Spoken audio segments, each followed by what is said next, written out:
Woman became a vegetative state. After a year of sleep, she finally woke up, but she didn't know that her husband not only divorced her, but also married someone else. Amy received a notification from the hospital and panicked, worried that Ben would regret it. She made up a lie, claiming there was an emergency and rushed back to the hospital. When she gathered the courage to rush to Helen's hospital room, she discovered that although Helen woke up, she had developed aphasia. This temporarily relieved Amy's worries. At this time, Helen's mother and sister hurriedly arrived at the hospital, holding their daughter and crying in pain. Meanwhile, Helen anxiously searched for Ben, worried that Helen would be devastated if she knew the truth of being abandoned. Her mother lied, saying Ben was on a distant business trip with her mother's company.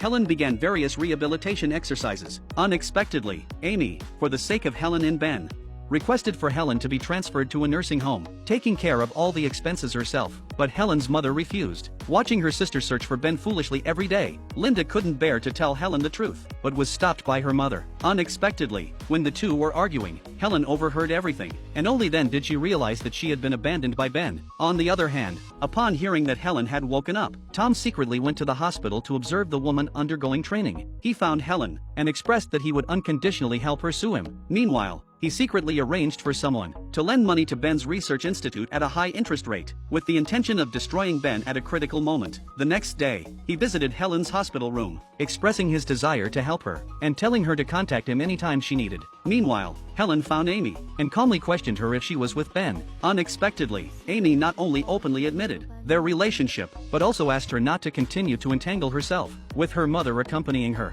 Helen visited the unborn twins. Then Helen went to see Ben, and Ben was completely startled by the sudden appearance of the woman in front of him.